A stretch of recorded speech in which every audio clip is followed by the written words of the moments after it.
Welcome. Good morning. Happy Wednesday. Thanks for being here. We are so happy to have you guys here for our webinar today. You came to the right place. This is Broward Palm Beach, Miami-Dade Real Estate Investors Association, your only local chapter here in South Florida that is approved and in compliance with the National Real Estate Investors Association, which Anish and I are super excited we get to go to the leadership conference very soon this weekend.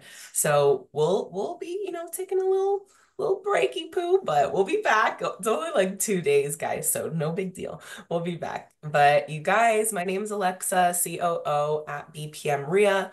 We have Anish Dave here. We're also going to get Daniel to pop in today.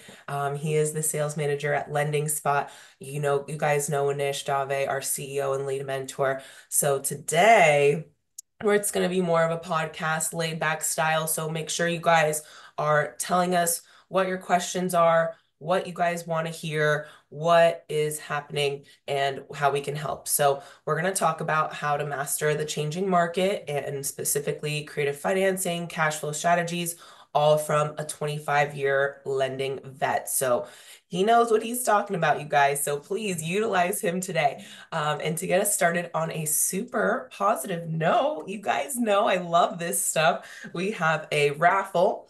We're going to raffle one free seat to our Quick Start training. This is a $695 value.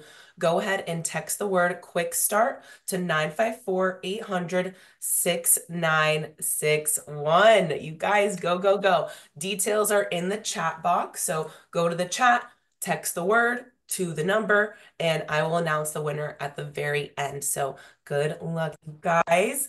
Upcoming events.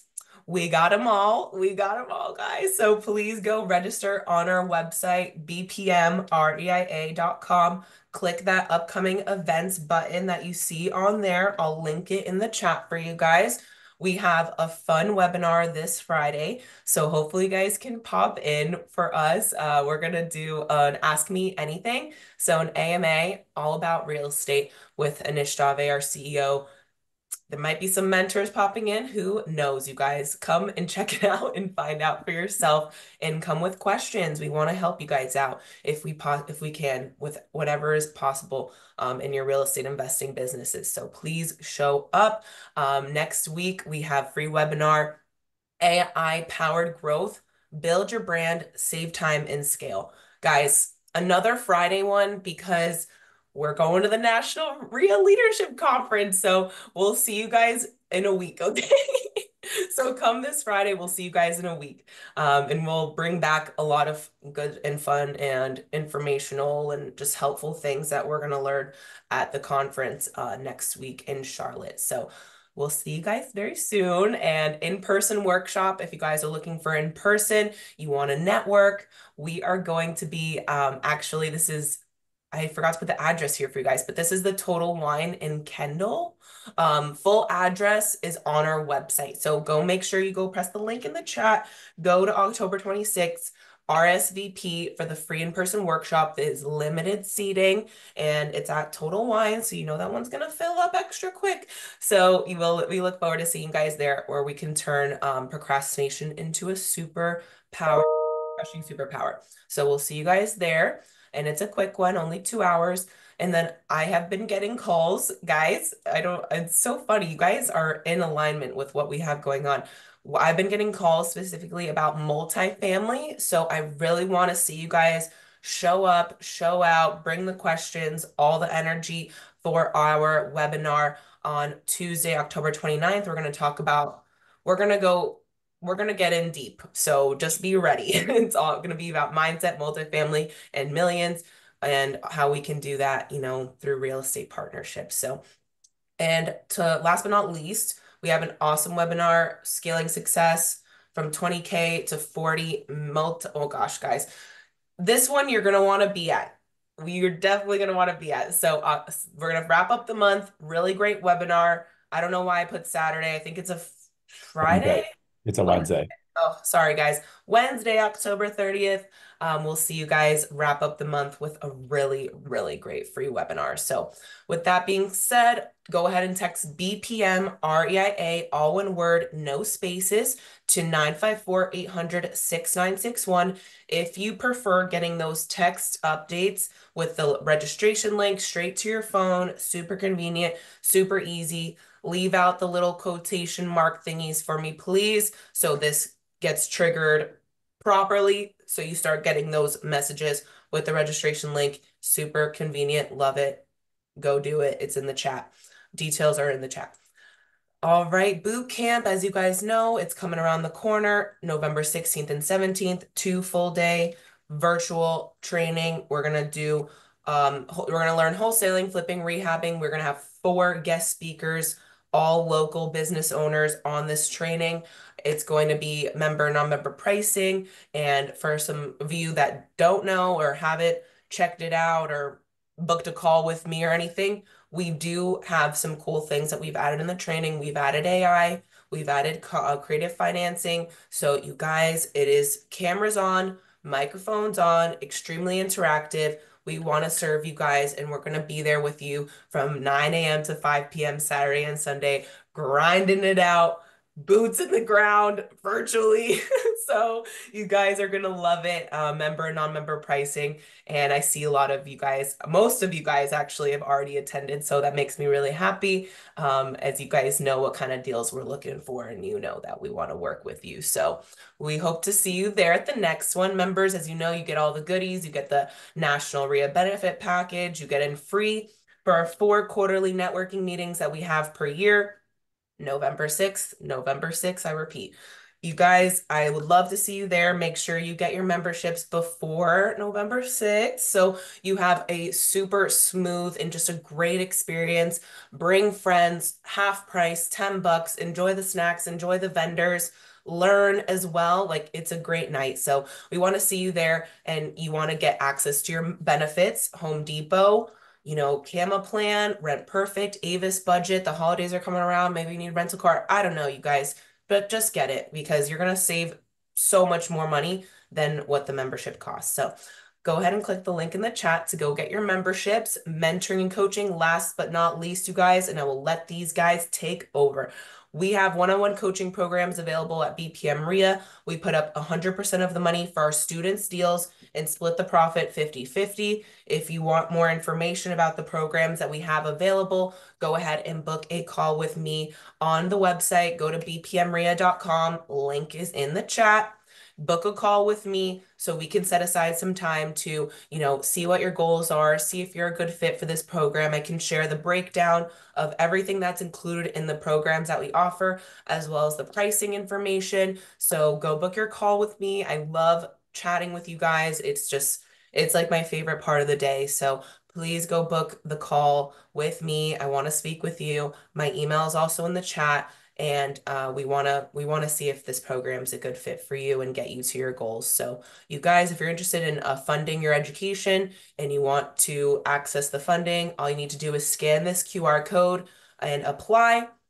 All you need is a minimum 620 credit score, $35,000 verifiable income. It's a soft credit pull, and you get the response same day. So if you need me to email that link to you, my email's in the chat. Go ahead and take a picture of this, scan it on your phone, and you will have the application it takes literally 2 minutes, you guys. So if you're interested in that, go ahead and utilize that. But I always want to take a moment to thank you guys for being in here in the webinar today. I always want to take a moment to thank National RIA for all of the awesome things that they provide us and all of the education. You guys, if you haven't been on nationalria.org, what are you doing? I'm going to put it in the chat for you guys. Don't you worry. But I always thank our vendor partners that provide so much value to the RIA, as well as you guys in this webinar, all of our members.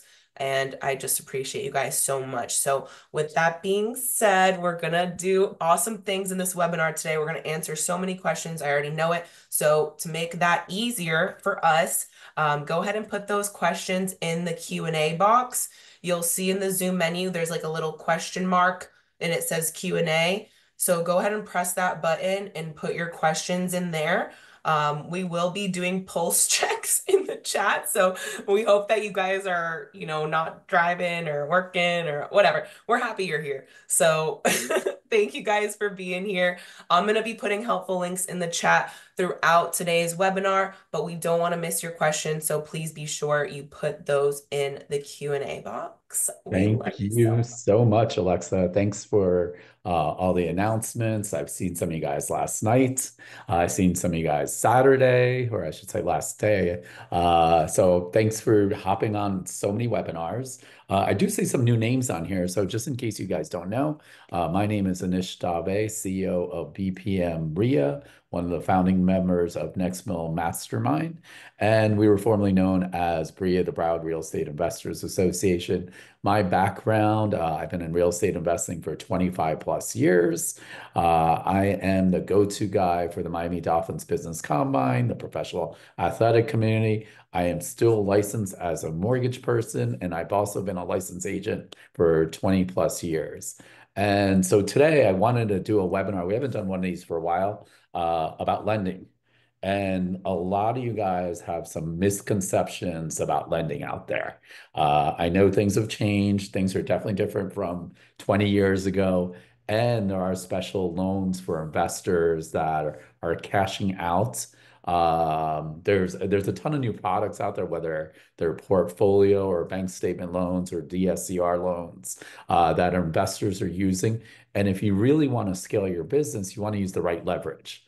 And one of the key things always on the investing side, especially if you're doing flips and you're fixing up houses, a lot of times your end user is getting a mortgage. And who I have on today is a personal friend of mine. We actually worked together at Bank of America. I want to say 1999, so 25 years or so pre-social media, if that makes sense. I think I even had hair back then, so that tells you I had to pull out my hair after working in the banking world. Who I have on board today, Daniel Eggagarin, he was a rock star actually at Bank of America, one of the top performers. And I'll let him give his own introduction also. And the cool thing is what I love about Danny also, he comes from a mortgage family. So his mom, who I know, ran a mortgage division for years and years and years. So somehow it's ingrained in his blood. His wife and his beautiful kids. His wife is also a licensed real estate agent. He's been an investor in the past. And Danny, if you want to go ahead and introduce yourself today. Absolutely. Can you guys hear me okay? Yep, yep. Okay, Yes. perfect. Hey, everyone.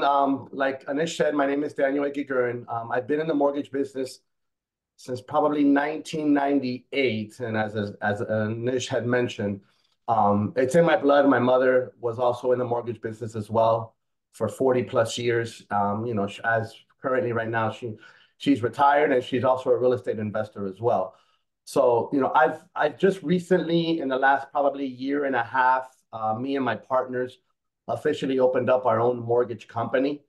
We used to work in the retail sector for quite some time. So, we decided about a year and a half ago to, go ahead and let's do this on our own.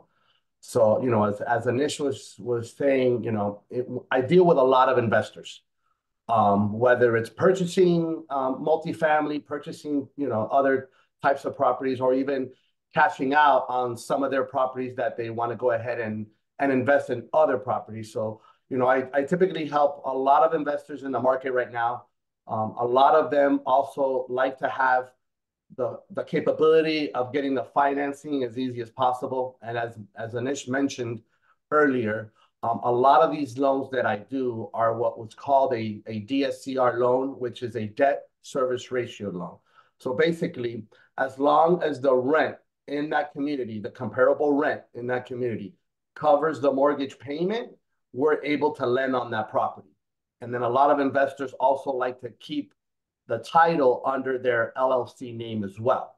So this is what's considered what we call in the mortgage business a non-QM loan. So these are the types of loans that we don't need to verify the client's income from their tax returns. We require at least a minimum credit score of 640. Obviously, the higher the credit score, the better the rate is going to be on that loan. And with these loans, some of them come with no prepayment penalty, a 1-year prepayment, a 2-year, or a 3-year. So when you add a prepayment penalty to these loans, the interest rate is so much better. So it depends on what your future is on that particular property, whether you're gonna hold on to it and pull out the money that you need to go ahead and invest in other properties. I always like to give my clients a variety of different options when it comes to that. So that's the most popular product that we do right now for investors. Obviously, as Anish mentioned before, the other product is a bank statement loan. Depending on what you do for a living and so forth, if you're self-employed and let's say you're doing this part-time, you may have your own business.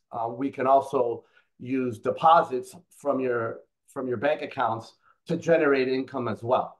That's typically the first option. And if that first option, if there's not enough deposits to generate sufficient enough income to be able to qualify, then we quickly just jump over to the debt service ratio loan.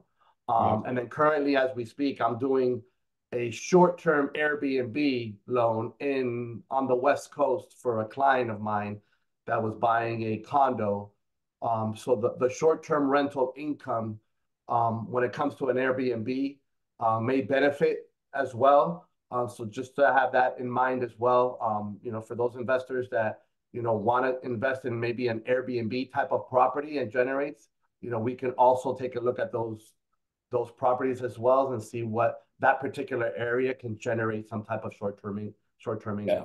So I mean, you gave a ton of, Yeah, we're I gonna know. dive into each of these a little bit further. So first of all, because I always get this question, where can you do loans? Are you just in Florida or can you do national? So the good thing about when you're doing a non-QM loan, I can Mhm. do any of those loans in any states in the United States. I do not have to be physically licensed in that particular state to do that loan because it's considered a non-QM type of loan, so you don't have to be licensed.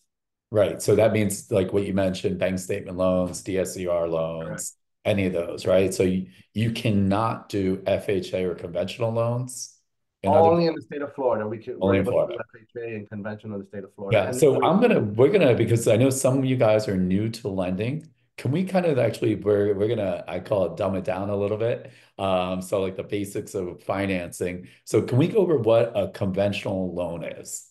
What that means for people and can Okay. investors do a conventional loan also? Okay, The primary so and conventional. with a conventional loan, okay, that's your traditional type of mortgage. That's basically you're verifying your income, you're verifying your tax returns, we're reviewing your W-2s, we're reviewing your pay stubs to see if you qualify for a traditional mortgage, is what's basically what it's called. So conventional loan financing, those loans, so you have an idea, those loans are sold to the two biggest entities in the United States, which is Fannie Mae and Freddie Mac. So those loans, once it closes, those loans get packaged and sent over to Fannie and Freddie. Typically, those type of loans carry a slightly lower interest rate when, for instance, you're buying the property for a primary home. But I have noticed lately when I have a client that wants to buy an investment property and wants to do a conventional loan, and when I show them the interest rate on a conventional loan Mhm. compared to the DSCR type of loan, the DSCR loan interest rates are actually better than a conventional mortgage where you're verifying everything. And that's due to the fact that on conventional loan, there's what is called loan level pricing adjustments. Basically, what Mhm. that is the bank will add more to the rate because there's higher risk involved. So Got it. typically, a conventional investment purchase, those interest rates are slightly higher than a non-QM DSCR loan. So that's basically what a Yeah. conventional loan And is. You can have, if you're selling your property to an end user, a conventional loan can be used for the buyer with as little as 3% down they can come in with. And then also with FHA loans, those type of loans require a lower credit score. So you can have a buyer buying a property with as little as 3.5% down and with as low as a credit score of a 580. So those types of loans are more for your first-time home buyers and your primary clients that are going to buy these properties to live in the properties. Yep. So for on the investment side, right? Let's say you rehab a house and you're looking for an end user. Again, they're going to verify their pay stubs, their tax returns, and their W-2s. And Absolutely. let's say they qualify. And Yeah. now they could put down as 3.5%. There will Correct. be mortgage insurance for them. Correct. The other big thing is not only will they verify it has to be primary residence for FHA. Correct. So that's important also. And do you know, I don't know if the loan limits now, I know the loan limits have gone up in Broward, Dade, Well, Palm Beach County. the Miami-Dade and Broward County, the conventional loan limits are at around 806. That's going to be adjusted one more time when it starts getting closer to the beginning of the year. The FHA loan limits have not come out yet. Okay. We're looking for those to increase as well. So that's something that because of where we're at in the market, every year the government decides to go ahead and up the loan limits Yep. for FHA and for conventional loans. Yep. And so one of the things that when you're in our BPM mentoring program and you're an elite student and we rehab houses, we like to be under those conventional loan limits and FHA limits, generally speaking. And the reason is there's more buyers out there. Correct. Right. So that makes a big difference. So on the investment side, which was interesting that you said the DSCR loans have been a better price. How much money is it down? Again, we're talking single family homes. It's 3.5, and 5%. What about condos? What are you seeing down on conventional? On conventional condos, it's a little bit more trickier when it comes to financing condominiums Yep. because we have to look at the financials of the association. Okay. And obviously, for those of you that are aware, a couple of years back, we had a building collapse in Broward. So the guidelines have come out a lot stricter when it comes to condos. They want to make sure that the building has done all their structural inspections to make sure that they are sound. So now the banks are asking more additional questions when it comes to the building and the structure of the building. And then we also have to look at the financials, which is the budget of the association, to make sure that it's an association that's doing their part and being able to finance or being able to pay certain things that happen in a building. So with a first-time home buyer, they can go in with as little as 3% down if all the financials of the association are they're all perfect. If not, if for whatever X or Y reason, they're not collecting sufficient enough reserves on their budget, then the requirement jumps to a minimum between 20 to 25% down on a condo. So that's And basically that's a primary residence, correct? and that's on a primary residence. So Correct. when you're buying condos for investment purposes, if you're doing it as a conventional, you can go in with 20% down, but we're verifying everything that has to do with the condo. And if for whatever X or Y reason, the condo is not collecting sufficient enough reserves, then the down payment goes from 20% down to 30% down when you're buying it as an investment property. Now, when I do find a condo that does it, let's say I have an investor that wants to buy a condo, okay? And let's say for whatever X or Y reason, the association is not carrying sufficient enough reserves, then and the client only has 20% down to put, they don't have that extra 10% down to put on a conventional loan, then I go ahead and offer the DSCR loan on those products. And due to the interest rates coming down recently, those rent comparables are now covering the mortgage payment.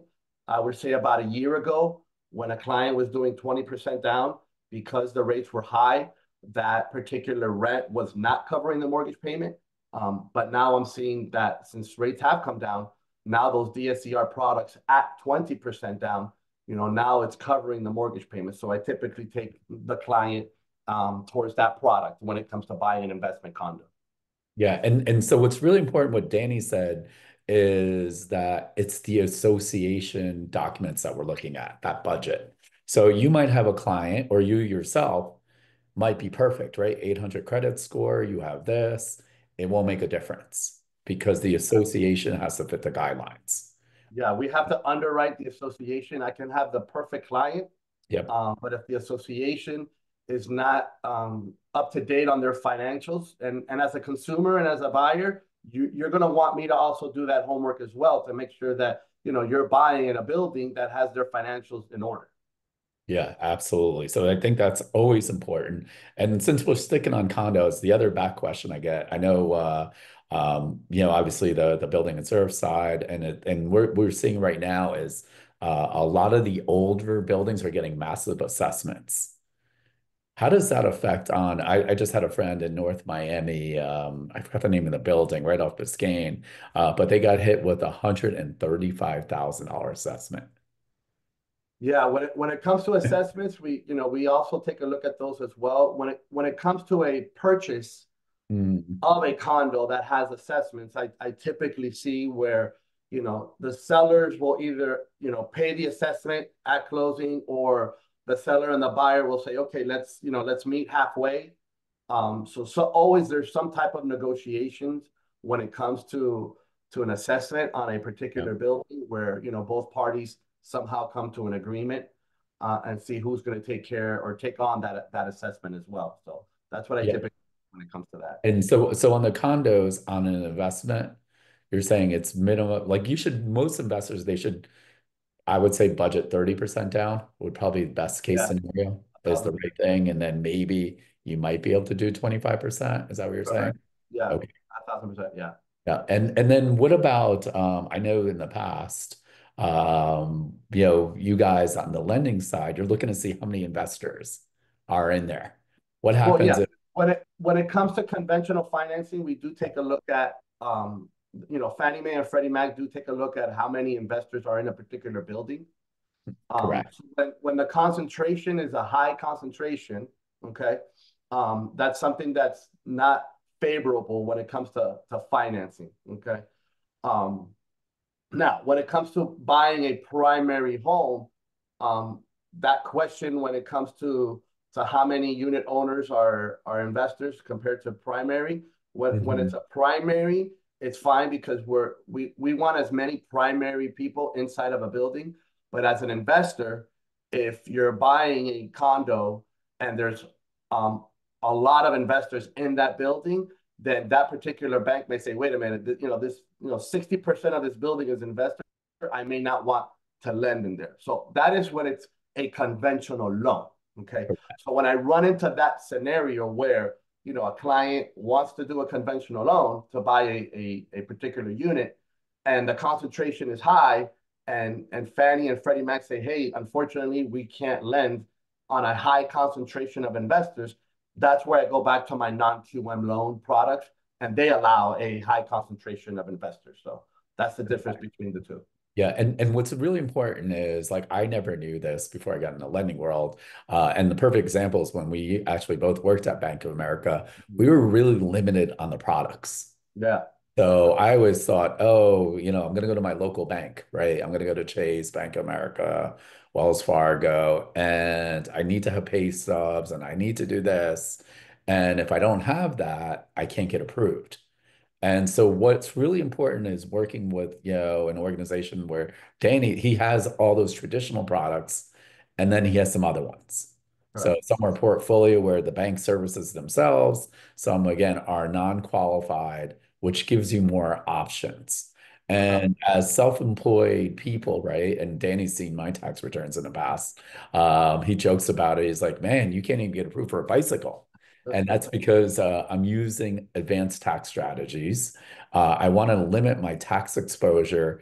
And if you limit your tax exposure, then it also affects what you could finance.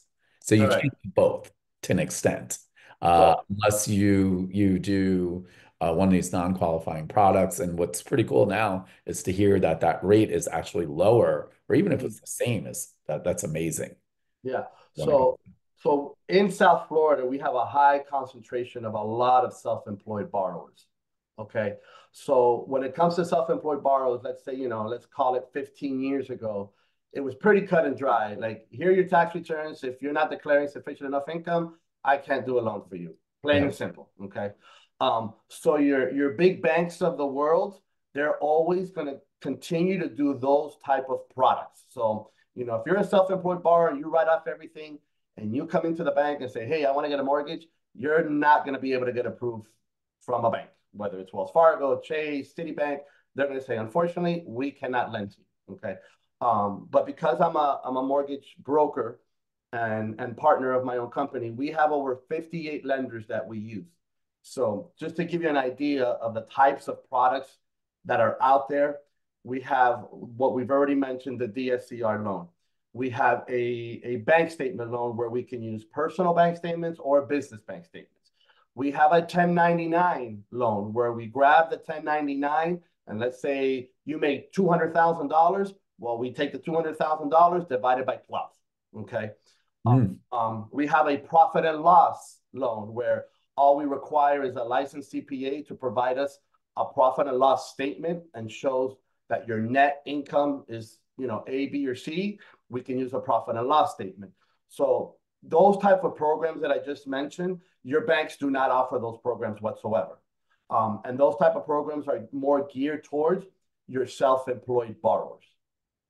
Yeah, and that's what I think it's important because I remember back in the old days, I was thinking like, oh, if I can't qualify, then I got to pay cash, Yeah. right? Or get a private mortgage. Or a private 30 mortgage. to 40% down and getting a high interest rate. And even so, like we talked about single families, we talked a little bit about condos. Can we also talk about multifamily? What is considered at the 1 to 4 units? If you want to explain what that means, and I know some of you guys might do have tried house hacking, and what house hacking is, you live in one of the units and you rent out the other one. So how does that work on the finance Okay. end of it? So I do a lot of these type of loans. I want to say in probably the last year and a half, I have probably closed about 15 duplexes. Okay. And I want to say 90% of all the ones that I've closed have been first-time home buyers. Mm, Okay. So what's getting more popular now is, you have a young couple, they're saving up, and they're thinking, oh, let's go buy our single family home. Okay. Now their thought process is, hey, wait a minute, let's go ahead and buy a duplex. Okay. So with a duplex, when you're buying a duplex and you're using an FHA, you can go in with as little as 3.5% down. Okay. So basically what that is when I qualify the client, I'm gathering up all their income documentation. Okay. They're putting as little as 3.5% down. And then when I'm qualifying them, I'm using their income and then I'm using the second unit income. So let's say that second unit is a 3.2. Let's give that an example. And that 3.2 could be rented out for $3,000 a month. Well, for qualifying purpose, I can take that $3,000 times 75%, and that figure I can add towards the qualifying income, which is, we'll have that rental income and your W-2 income. So that's how it's done on the FHA side, where you can go in with as little as 3.5% down. And then for your conventional type of pre-approved buyers, they can go in with as little as 5% down. And when it comes to, doing the 5% down and the 3.5% down FHA, it's up to a 4 unit. So you have your duplex, triplex, and your 4 unit. So with FHA, you're only allowed to do up to a 2 unit, going 3.5% down. If there's any clients or buyers that want to buy a triplex or a fourplex, they have to use conventional financing, and then that goes from 3.5% down to 5% down. So in that case, if a client is looking to buy a fourplex and they're going to live in one of the units, I can take those 3 other units, rent comparable incomes times 75%, and add that as additional income to the borrower's qualifications. And then, for investor purposes as well, I can go up to, a 10, 12, even a 20 unit, and we use all the units. We calculate a particular percentage, and then we use that as rental income and to qualify because I have some investors that will buy a 4 unit, 5 unit, 6 unit, and I'm not using any of their income whatsoever. I'm just using the income from the cash flow from all the units. So Yeah. it's been a So, very so popular thing for now first time home buyers to buy duplexes instead of a single family home. yeah, absolutely. And why it's important is, so for example, what Danny's doing, let's say it's a $400,000 duplex, and so you're looking on the conventional side, $20,000 as a down payment. On the On the FHA side, FHA, it's probably like 13 well, and 13 and change. 13 and change Yeah. plus closing costs. So Plus closing costs. we didn't talk about closing costs. So Correct. the other cool thing is, right, and correct me if I'm wrong, FHA conventional will also allow credits towards closing costs from a seller. Right, up to a six on the FHA side, they allow a 6% seller contribution towards closing costs. So I've been noticing lately in this market, I'm noticing sellers are now providing seller credits Yep. towards closing costs. Because this market is changing a little bit. I'm noticing more properties being on the market a little longer. Yeah. So there's things there to negotiate. So you can be a first time home buyer buying a $700,000 duplex, putting 3.5% down, and the seller paying all your closing costs. So all you're basically coming Right. in with is your 3.5% down. Yeah, so think about what he just said, right? So later, basically 3.5% down, 21,000, $25,000 down. If the other unit makes enough money and you make enough money, you're into a property. And if you negotiate it correctly, hopefully you get the seller to pick up your closing cost. Absolutely. So Absolutely. you're like automatically you get into the investment game. As Danny was saying, a lot of you guys might have heard of house hacking. That's what house hacking means, And, is that and, you're and actually what's saying, interesting is that they're creating their real estate portfolio. So basically, it's a first time home buyer. They're moving into their a duplex. They live there for a year, and then let's say, okay, now let's go buy our single family home. Our house where we're going to raise our family. And then when they go buy that single family home, they're going to go ahead and use 5% down, as little as 5% down, and then I can use the rental income from the unit that was already rented plus the one that they're departing from. So then I can also use that income. So now they have one property, which would be their single family home, yeah. and they have a duplex that's basically the rent is covering their mortgage payment. So they're just creating their real estate portfolio. Absolutely. And so some of the things that we've seen also, right? And why this is important on the investment side. So first, it's important on your personal side if you're trying to get into, to buy properties. And you do have a W-2 job and you have some verifiable income, you could get in for really cheap on a property. Absolutely. The second end of it is, and I've seen this happen too, and you might have to correct me if where we've seen gifts. Yeah. So let's say I don't have much money saved. I finally found a great deal and I'm doing the 5%, but I have a loving family that listen, I get out get of my that. house, get out of my house, Anish. It's time to move, you move on your own. Here's some money Yeah. for a down payment. So what does Yeah. it look like on a gift? Gifts are absolutely 100% acceptable.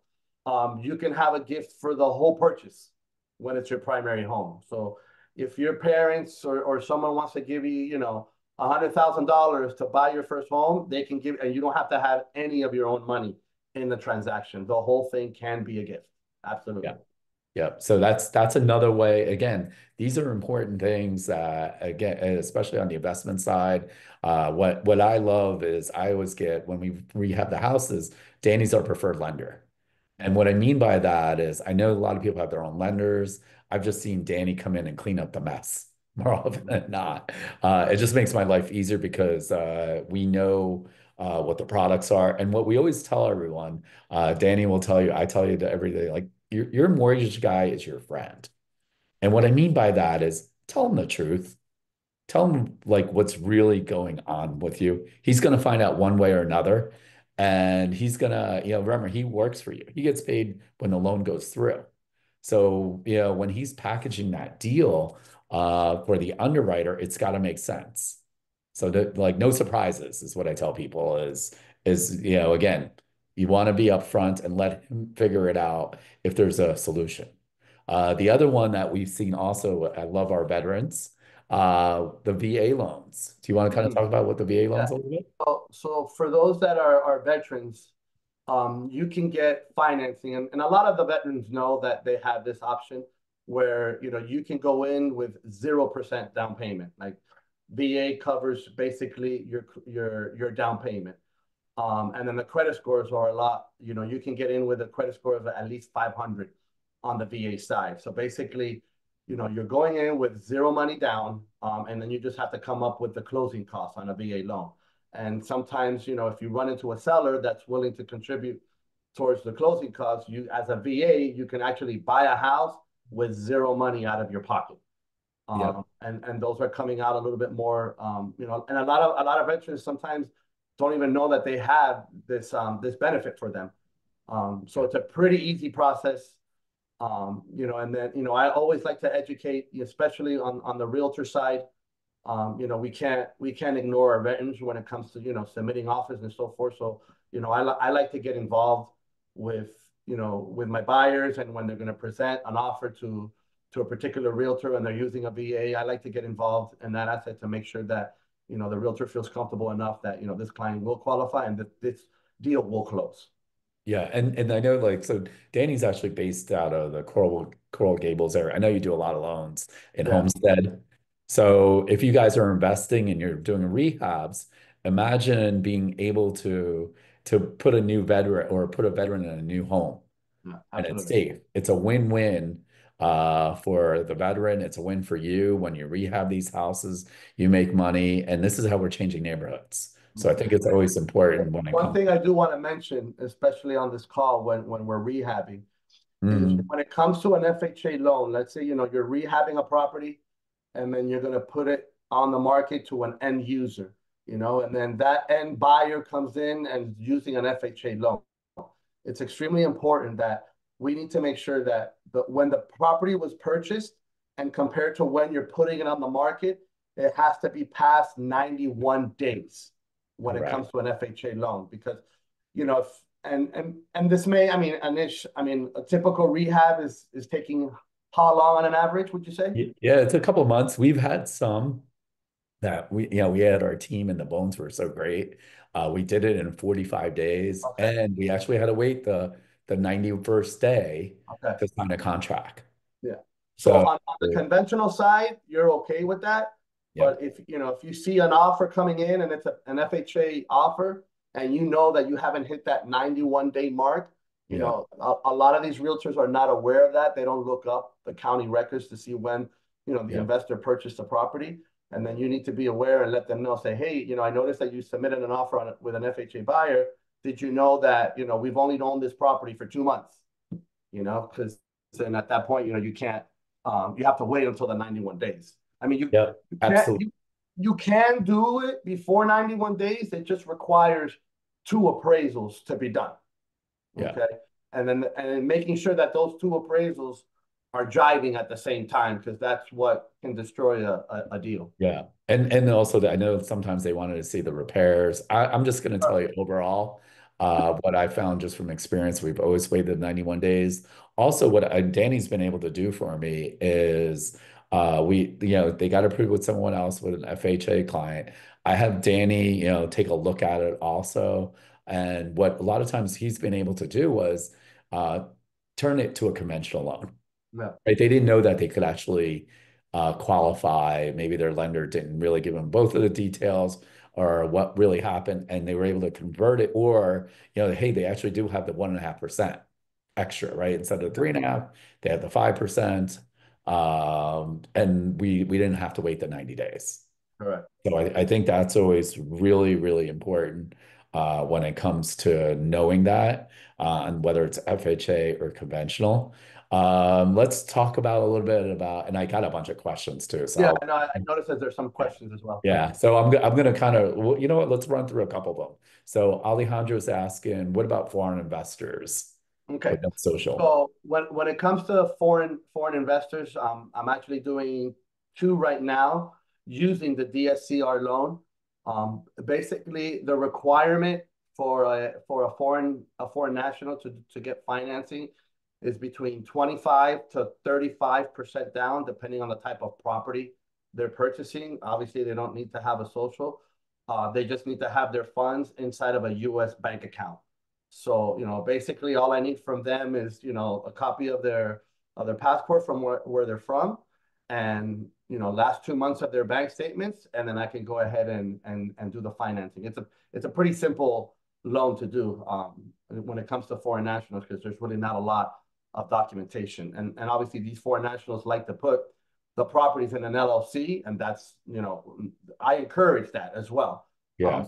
To go ahead and make the offer and put it in the LLC So contract on, as well. on that kind of deal, right? Let's say it's 30% down. So you said the money has to be in a US bank account. Correct. Does it have to match the LLC name? Like, let's say I'm doing an ABC LLC and, As long as you can provide proof that you're the owner of that bank account. okay. So as long as you show that, that's number one. And you don't actually need any records. Well, how many days does, you said 2 months, right? Of bank The, statements? la- the last 2 months of bank statements. And then Right. I have other lenders that, let's say all the money is in their country, right? Correct. And they actually don't have a US bank account. They can open up a US bank account and transfer all the money in there, and we're not going to source it at all. Okay.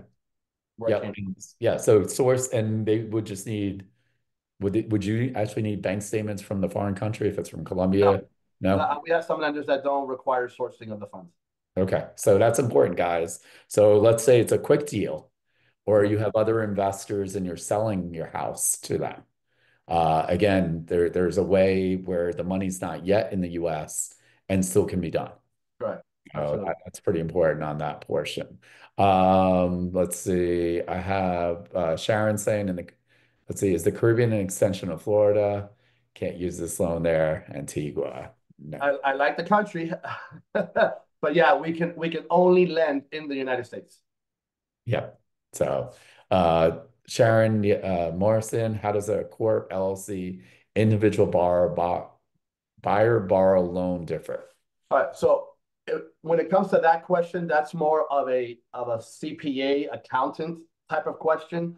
A lot of investors like to put their properties in an LLC for tax purposes and obviously for liability purposes. But to clarify that, you definitely should ask your accountant. If I buy a property, should I put it under my name or should I put it under the LLC name? That's more of a question for the CPA to answer.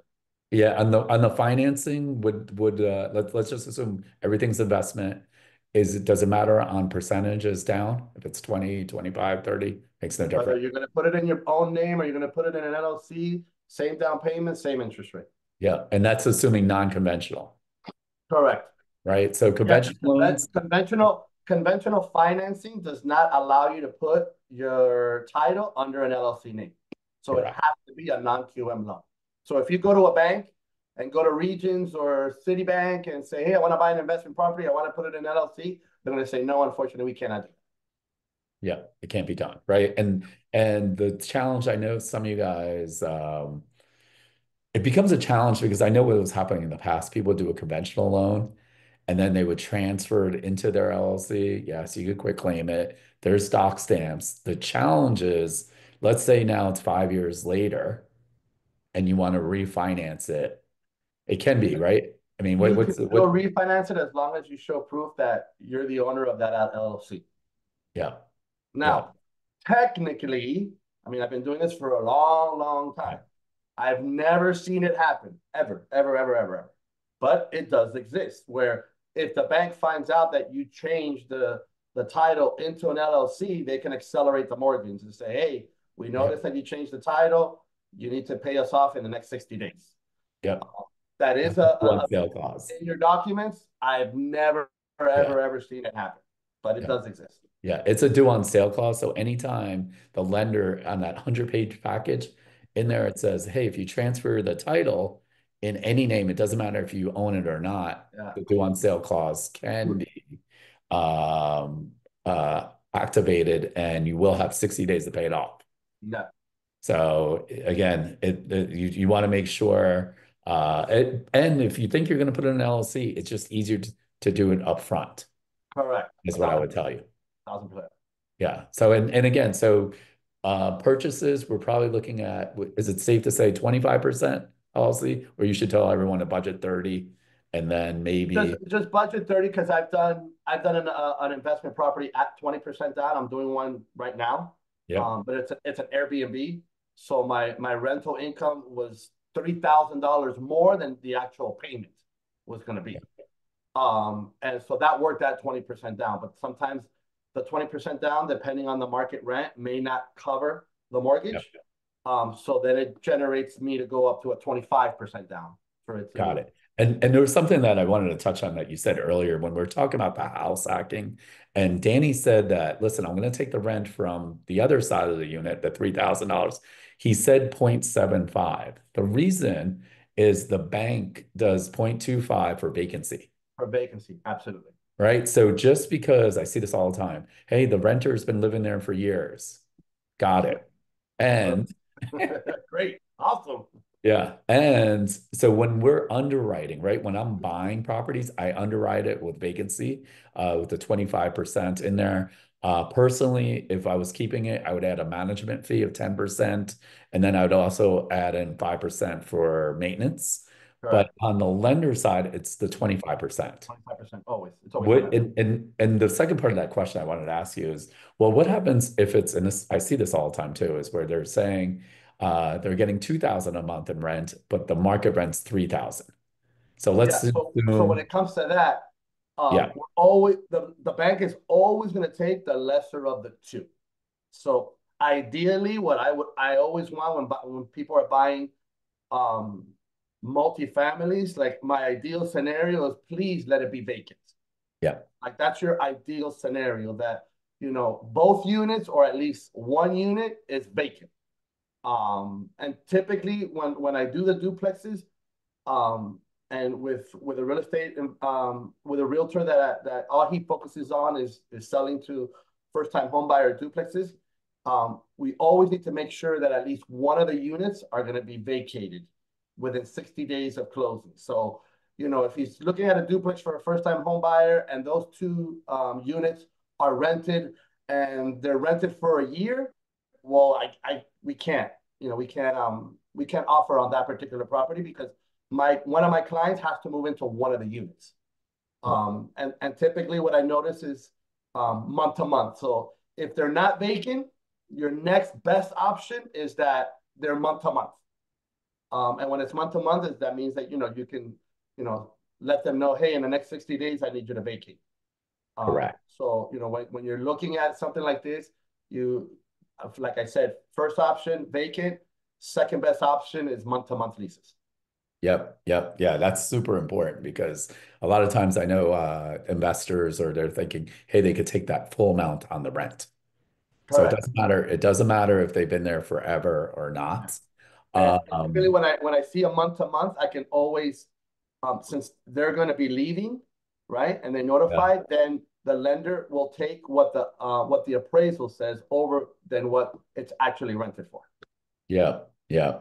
Got it. And so that like that's always really important when you're underwriting the deals, as I said, is if you're buying from other wholesalers, they're gonna say it's long-term tenant, and you're thinking, great, it's 3 years, but the rent, they're not paying market rent. Yeah, That's not good on the financing end of it. And it's not good absolutely. for you in general.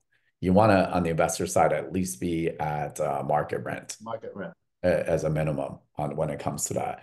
I know we talked about let's talk about some of the refinances a little bit. So what does that look like? I have a bunch of properties, I have a ton of equity, and I can't access it, right? So there's the option of home equity line of credits. So I know someone's asking about HELOCs. Mhm. On the investment side, right? So home equity line of credits is an easy way to tap into your equity. The easiest is your primary residence. Correct.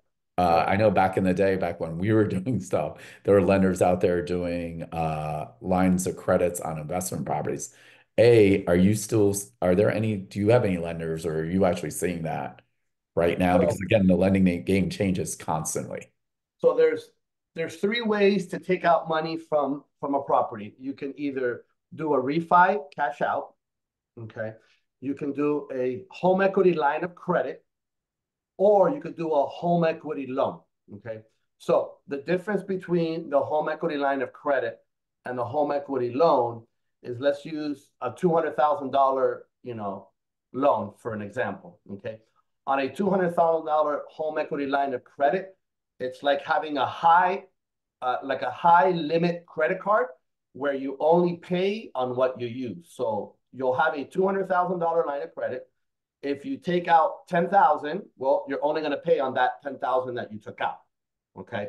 Now, when there's a home equity loan on that 200,000, you're given the 200,000 right at closing. So you're paying off the 200,000 whether you need it or not. Okay. Now, when it comes to getting these clients approved on your home equity lines of credits, it is a full doc loan, which means I have to verify income. I have to look at tax returns. I have to look at W-2s.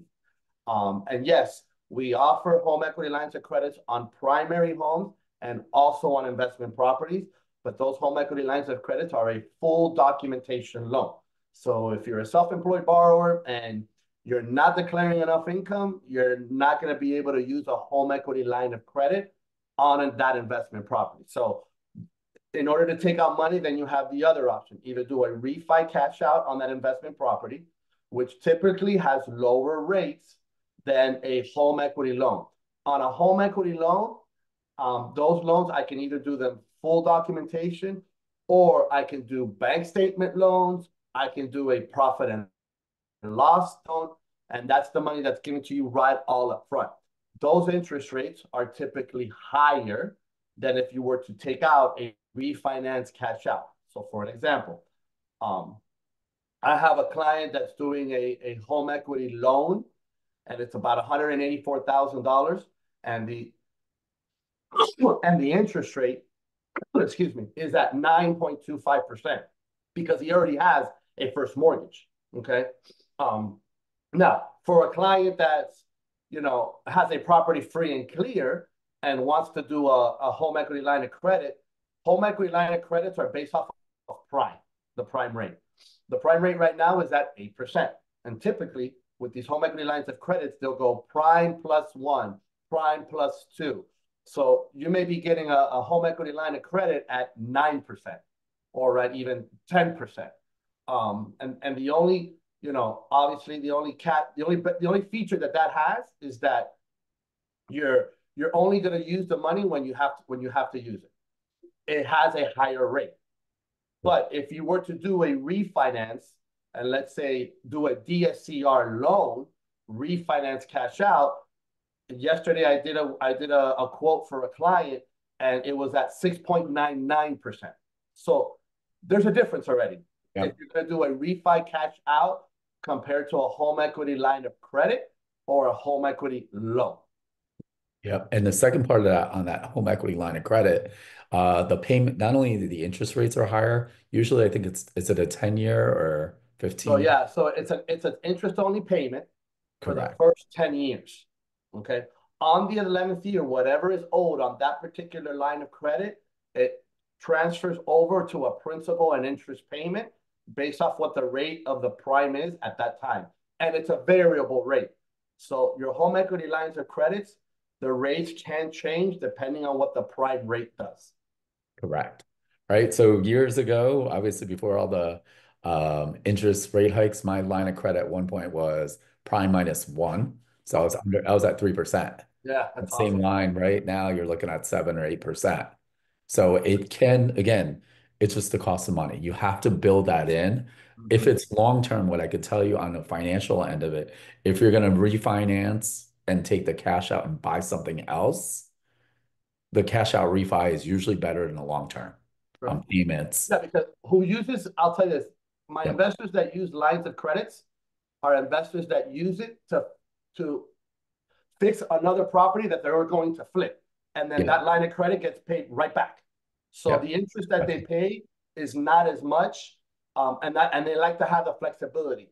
But if it's a line of credit to invest in another property you're going to buy and hold, I don't suggest a line of credit. A line of credit is just, to Yep. use it and then to pay it off in the next 60 days. Yep, exactly. It's really important what Danny says on that. So you got to know what your exit strategy is going to be.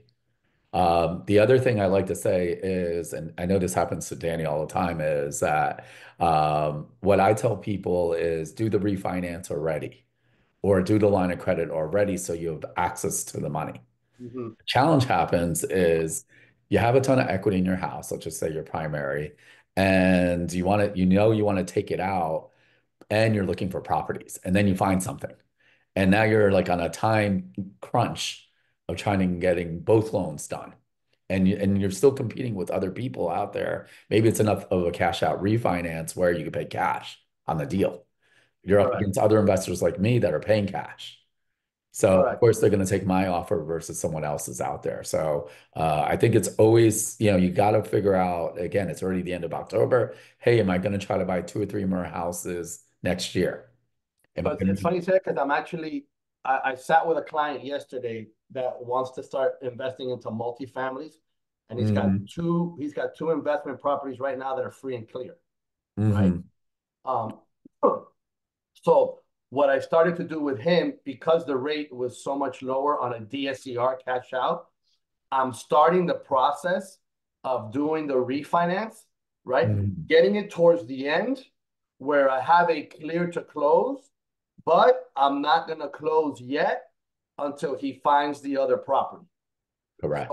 once he finds the other property, and let's say, he's pulling out, let's give you an example. He's pulling out 400,000 and, the property he found is 350.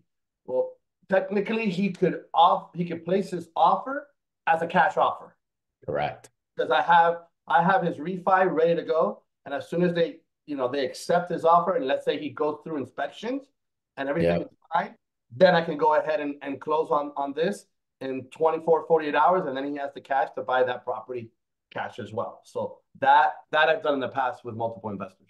Yeah, absolutely. And so I'm going to hit some questions Yeah. also. I do see a lot of stuff in the chat. To remember, put your questions in the Q&A. So Carmen's just asking, would you choose a conventional loan if you've been pre-approved instead of a DSCR loan for your first flip? Credit score is between 740 to 755. You're just saying that the rates may be lower. The rates would be lower on a DSCR loan than right now on a conventional because I literally did that scenario yesterday, and Mhm. the rate was and the cost as Yeah, well, because there's costs when you're going to be paying points when you're buying an investment property. So the points on a conventional loan are going to be much higher than points on a DSCR loan. So I don't like doing conventional, financing unless they're putting 50% down. Okay, Mhm. if they're putting 50% down, most likely your conventional loan will have a slightly better pricing. But remember, as I said previously, if you're buying this as an investment and you're doing it as an LLC, you can't use a conventional loan to buy the property under an LLC. You would have to do a non-QM type of loan. Yep, absolutely. And Danny, if you get a chance in the chat or I could have Alexa, like your contact information, your email or phone number, or if you have a link that Yeah, I'll where do. they could apply. If you could plug in, please, Daniel, and you guys just want to reiterate to practice patience and not all like 100 of you call him at the same exact time. So definitely professional persistence on making sure you get in touch with Daniel, but please Yeah. have him want to come back. Yeah, absolutely. And as I Thank said, you, like he's, Daniel. we talk about it at the RIA of having a team and the power of having, good title companies, lenders, whether you're flipping, you're buying more properties, you need that. Again, you're not going to be an expert on lending. You shouldn't be. You got someone like Danny. I got someone like Danny. So it's easier on that end of it. And you want to, again, if you want to start scaling your business, you want to build a portfolio, you want to use the lender's money, is what I'm going to tell you. You want to use leverage. The other question I see is, let's see, how do you put a conventional loan under your name and then into an LLC. So again, you could quick claim it at closing and put it into the LLC. What I am going to tell you is speak either to your attorney, your title company. One of the things that I did learn from Arlie, who I've had before, Kevin Thatcher from Independence Title, where if you do the quick claim, you better check about your title policy. So it may be void. So that's something that's important that a lot of people miss out. As Danny was saying, is the best thing basically to do is put it in the LLC up front and let them do the financing for you. Jose's asking, are there opportunities for investors in condos facing big special assessments? Yeah, as long as someone takes care of the assessments, I have lenders that will finance even though there's special assessments. That just has to be somehow negotiated when it comes to offering on that particular property. So yeah, absolutely, that's not a big deal. Yeah, it's always important. Again, like you want to know what the assessments are up front. And obviously, if you can negotiate it, it's a good time. And then again, you want to make sure that the rental numbers, that DSCR loan is really big, where, indirectly he's on your side to make sure it cash flows. Yeah, and I'm always going to when an investor sends me a property, I also do my homework because I already know what my mortgage payment's going to be. And then, I lean on a lot of, systems that I use to see what the marketable rent is. And Yeah. sometimes if I'm off by, $200 or $300, then I'll switch my loan from a principal and interest payment to an interest only payment. And then when I do an interest only payment, my rent covers, which means, even though it's an interest only payment, doesn't mean that you can't send money towards the principal. You can, absolutely. Right. But it's just for my qualifying purposes. If I'm short on my rental income, and it'll, if I change it to an interest only, I'm under it, then I'm gonna obviously give that option as well. Yeah, and sometimes are you starting to see this now, or because you're selling to an end user on when we say qualifying, we did talk about income. What I didn't add was the other things that you need for qualifying. And what I mean by that on the property, the taxes and insurance, Correct. right? Correct. PITI, principal interest, taxes and insurance. So that's what you need for qualifications purpose.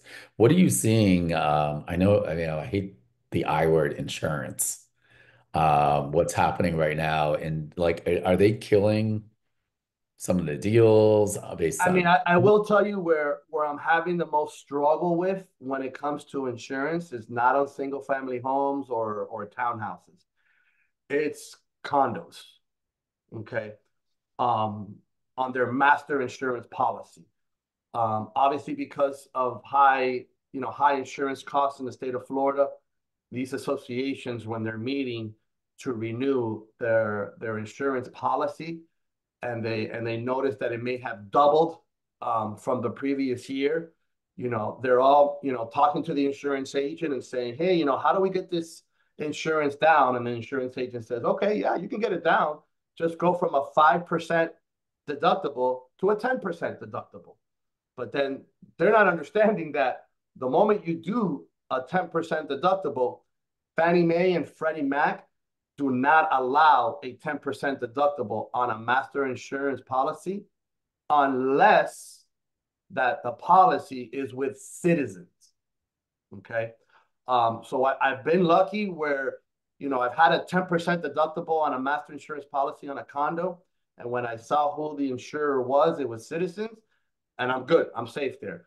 But if it's not Citizens, then you cannot get conventional financing at all because Fannie and Freddie will not allow a 10% deductible on a master insurance policy. So then at that aspect, you have to go to a non-QM loan. And obviously, when it comes to that, let's say the client was doing 5% down, okay? And what I typically do is before I even order the appraisal and get everything going, I start asking for the budget and the master insurance policy. The moment I see the budget and it looks good, and I see the insurance policy and it's at 5%, then I said, okay, we can move forward.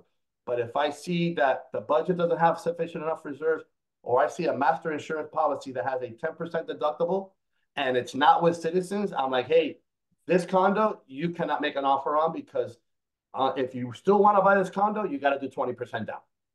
And then I have to go to a non-QM loan. So that's where I see the struggles when it comes to insurances. It's more on the condo side Yep. than on the the single family, multifamily townhouse side.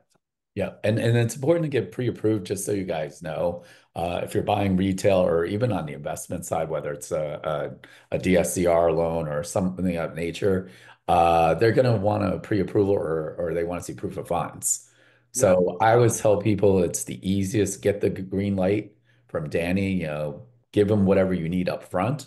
He could get you a pre-approval. Now you have something. correct. And again, Absolutely. they could verify and call them and make sure it's legitimate approval on that end of it, and they'll give you that peace of mind. Yeah. On the investor side, if you guys are flipping houses, Danny does this all the time for me. He'll do flyers that I could leave with my open house so that Mhm. I can show payments, whether it's FHA, conventional, to get people in, maybe, them realizing they could afford more or the payment is only X amount, which is important. Jose's asking, how do you prove ownership of an LLC?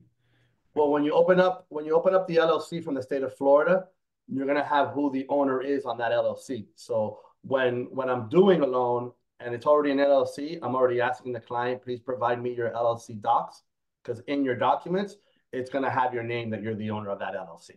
Yep. And are you doing also construction loans? Yeah, we're also doing construction loans as well. And I get this question a lot, whether I own the land already or I want to do the construction loan. I found a piece of land and we also do both of them. So we do the construction of perm, and then we also, we also offer, for those clients that don't qualify, I also have a lot of hard money private investors that we use as well. So Yeah, we have, and Robert, that is correct. He does do hard money also. So that he is a one-stop shopping and he has access to private money too. yeah, So he was actually able to do a deal for a client that I don't know anyone would ever do on the hard money side, where they actually did a primary residence uh, yeah. hard money deal. Luckily, the loan to value was really low. So that's why they did it as an exception. I could tell you most hard money lenders in general will never do Yeah, primary. I have one lender that will do a hard money loan on a primary property. They just require the client to open up an LLC and put the LLC under the name of the title. So then at that moment, obviously the client's gonna lose the homestead exemption. Typically those are like, 911s, I need the money, I Yeah. have no other option, my credit is shot, I don't have any verifiable income. Those are the ones that I can do from time to time when it's their actual primary home. Yeah. And so some of the things that that we've run into too is where, let's say you're older. And what I mean by that, you're retired and you own a bunch of properties. You own them free and clear, but you don't have any income. Have you been able to get those people like some of the cash out refinance? And what loan to values in general, we didn't really talk about on a cash out refinance. Well, on a cash out on investment properties, you can get between 70 to 75% of the appraised value of the loan amount. To answer your question, yeah, if you have clients that have no income at all, but they own multiple properties, I'm hoping that those multiple properties do have renters in there, but they need some cash. Going back to the same product that I use for all those are your DSCR loans to pull money out of those properties and then use it for whatever X or Y reason you need to use it for. Absolutely. And my favorite, especially here in South Florida, I know you've never seen this, those illegal additions. Uh, Oh, okay. So yeah, it's funny you say that because I'm now being sarcastic. they're allowing FHA and conventional are allowing ADUs. Basically, what an ADU is an accessory dwelling unit. So let's say, for instance, your property is in a single family residence. Okay. And in Miami-Dade County, it says a single family residence. But a lot of these properties now have like a little house in the back, okay, that has a full kitchen and someone's living there. even though the property under the county law is not considered a duplex, okay? It's considered Mhm. a single family, but for our purposes, it's considered a single family with an ADU. So I can technically use that ADU income like if it was a duplex. Wow. I didn't know So, that. so now ADUs, I've been doing a lot of ADUs now Yeah. and What using about, that so an ADU is kind of like almost like a duplex now, but it's not yep. technically a duplex. What about and I'll give you the other kind of scenario that we always see, right? It's a 3-2, but then they enclose the garage, right? And they're buying it, they're saying, Anish, it's a 4-2 versus a 3-2, right? What do you in the public, let's just use county records, say it's a 3-2, the Three, sketch. two. So what happens there is it's everything's going to be based off of what the appraiser sees. Okay. There you go. It's, That's what I was you trying know, to the get. garage is technically not a living space. So, you know, if you converted it and you did it legally, then yes. But if you converted it and you didn't do it legally and the garage door is still there, you know, a lot of, I would say your banks, because I'm saving a deal right now where a client was buying a property, the the owner converted the garage, okay? The buyer wanted the conversion, okay?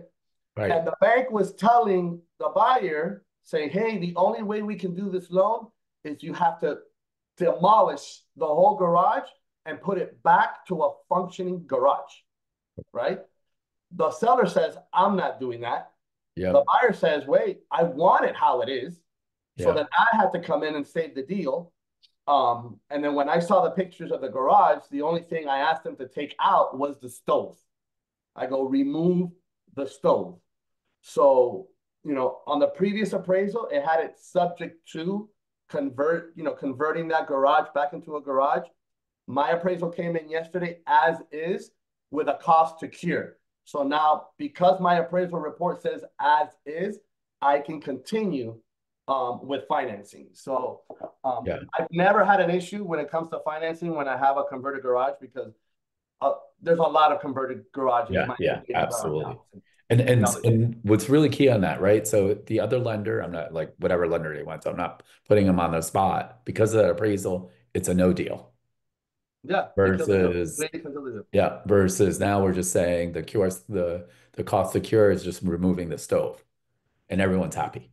Yeah, Right. So that's what I'm talking about. How, Danny being experienced with investors and being in this field for so long, there's pretty much, I mean, I don't know what you haven't seen I've seen on it that all. end on the lending end of it, but it's pretty crazy how deals may not go through because of the lender Yeah. not being experienced enough, right? The other question that we always get, right, is the I guess like the roof, right, on the investing side. So I think that's more of an insurance question, really. What happens on the lending side about the life of a roof? Does that affect the lending end of it? So, so when How it does, comes to lending, lenders will never ask for the inspections of the property. Okay. The only way that we'll know that there's an issue with the roof is if you can visibly have the appraiser see it. correct. Okay. Appraisers do not get on roofs. Okay, let's just want to make sure that we're all clear on that. Appraisers do not climb on roofs. Okay. So if an appraiser goes out and he sees a blue tarp on a roof, he sees it. He has to make the comment on the appraisal report. Okay.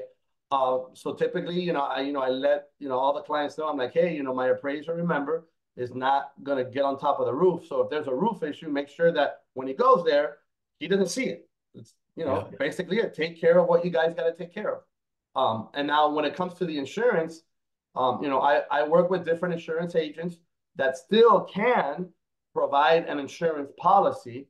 It's typically a temporary policy while the client, after closing, starts doing the repairs of the roof or doing a brand new roof. So There you there go. is insurance policies out there that do exist that allow you to close on a property that may have a roof situation. Yeah. And I mean, I'll probably have to do a class with a insurance agent. So Yeah. there are credits where for impact windows, garage. Remember, you need all these when your insurance goes down, A, it's good for you, obviously. B, it's better for qualifying. So A that thousand could be the difference, right? Like meaning the insurance being 4,000 because it doesn't have, impact windows, it doesn't have this versus 2,000. correct, 1,000%. Yeah, Yeah. a property will have a higher cost of insurance if the roof is getting close to its life expectancy. There's no shutters, there's no impact windows, there's no panels. You're not getting all your discounts that you should be getting when a property has a brand new roof, has impact windows, or has shutters. The garage door is hurricane proof. The front door is hurricane proof. All those type of credits. Yeah, and that's why it's important too. When we rehab some of the houses, it depends. And it's funny, you also get a credit if your house is in front of a fire hydrant. What? Really? I didn't know that. If you have the fire hydrant near your house, you get a discount as well. Wow. And then one thing that's really not good, and this exists because I've seen it, where the backyard of a house there's a gas station. Oh, wow. Like me as a homeowner, I'm not gonna buy a property where the gas station is Yeah, behind my house. absolutely not. And insurance agents will take a look at that. Wow. I've seen crazy stuff where insurance agents, if you have a trampoline in your backyard, Hmm. big no no, Wow. big no no. So you just got me on the Yeah. insurance question. Yeah, that's some pretty cool stuff. I never knew that too. Go figure on that. I can't believe like we're almost out of time. Did we rip through like 90 minutes pretty quick? So couple things is that we did put Danny's information. I mean, I could do a 20, I could do a whole day workshop with Danny because the lending space is always changing. And today, the reason I had Danny on there because so many people were asking me about lending and they were incorrect what they were telling me. I said, you know what? Let me get a true expert on here to really talk about, lending. There are new products always coming in.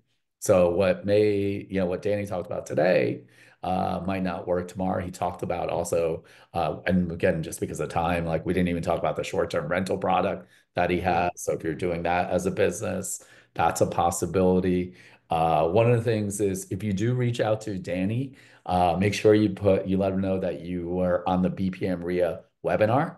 Yeah. That way he has an idea of who you are. We always get some special love from our vendor partners when So they. yeah, guys, I know there was a lot of questions that you guys had. By all means, send me an email with the question and I'll answer it as quickly as possible because there are some questions that I'm seeing on the webinar chat that I kind of like I want to dive into because I can be here all day long. But guys, just email me the question and I'll answer it for you guys. Yeah, absolutely. And so how many guys put in the chat? How many guys love what Danny gave today? Oh, give me some love on that. Make sure you give Oh, up. Harry's on the chat. Oh yeah, Harry Diamond. Look at that. Now you know, right? Now it's official. We got Harry Diamond on the chat. Make sure you guys give us 5-star Google reviews. If you like what Danny's saying and you want me to have him back on again, I can. We could do a little more advanced version. On teaching whether maybe it's going through a DSCR loan, we might be able to do an example. Doesn't matter. I'm here for you guys when it comes to that. Again, at BPM RIA, we're committed to education. We have great partnerships. And what I mean by that also is, again, you're not going to become a lending expert in a 90-minute workshop. My point is, you want a Danny on your team. And what that means is it's the difference in you making, I can't even tell you how many deals you've saved over the years. It's insane. On things that I thought that were not possible. And I get some of you guys might have your own lenders and they might be really good at what they do. They might not have all the answers on that end. And what I didn't talk about, some of you guys are realtors too. So Danny does do regular deals too. So he does welcome easy deals that if you have W-2 conventional FHA, VA, he can do those deals for your clients also. I see Alexa, we do have a winner Yes. for our 2-day quick start. Yep. Really quick, guys. Raffle winner is, drum roll, Michael C. Congrats, Michael. Michael C. Michael C's got a free ticket to our 2-day quick start. It's our last quick start of the year. You guys, I mean, we're doing a ton of events. What I'm seeing out there, Danny, I don't know if you know this, but the amount of pre-foreclosures right now are insane. There's over 14,000 in Miami-Dade County right now. Wow. So there's a lot of people on our side. I'm saying that you guys own properties, you have equity, right? I would take, if you could, I'd probably take out some of that money on the side, and it's gonna be a great time for cash buyers to buy more real estate or using the right leverage, right? You could buy them, refinance them again, start, building your portfolio. Or the other option is you could just join our coaching program where I put up 100% of the money for the deals and we profit share. Thank you so much, Daniel. That was amazing. That Yeah, no was problem. so good. You guys, thank you guys so much for joining us. I'll be sending each and every one of you a follow-up email. So look out for my email. It's coming from me, Alexa at bpmria.com. I'll make sure I plug in Daniel's contact in there. Please, please don't blow him up too hard, but definitely get in touch with him, guys. He wants to answer your questions, which is absolutely phenomenal. I'm so grateful. And you guys, we will see you again very soon, Friday. Friday. Yeah. So back on Friday. Yeah, so Friday is going to be it's going to be Ask Me Anything. I'm trying this out. Okay.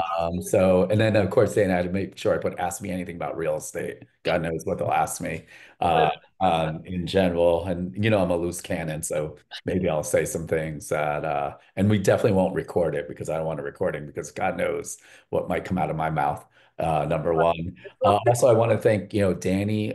He's one of our new vendor partners at BPM RIA also. So we'll have him on our website shortly with his information. And sometimes he'll pop in for a meeting. And yeah, it's been just a fantastic 90 minutes. I mean, it goes by so quick. Like we barely even touched on stuff. The point of today, again, is there's a lot of opportunities out there to leverage and lending. And you need to know some of this, even the basics, so you could increase your business, use the right leverage on the properties you may or may not own. If you want to buy, duplexes and you want to go, buy fourplexes out there. He does multifamily. He does it all too. And as I said, I've known Danny for 25 plus years, and he's the real deal too. So thank you, Danny, for Thank you, taking guys. time out today. Thank you, Alexa. Thank you guys. And I will see you guys Friday at 11 o'clock. So see you guys soon. Have a great day, Take everybody. Bye, care. guys. Thanks. Bye-bye. Hey.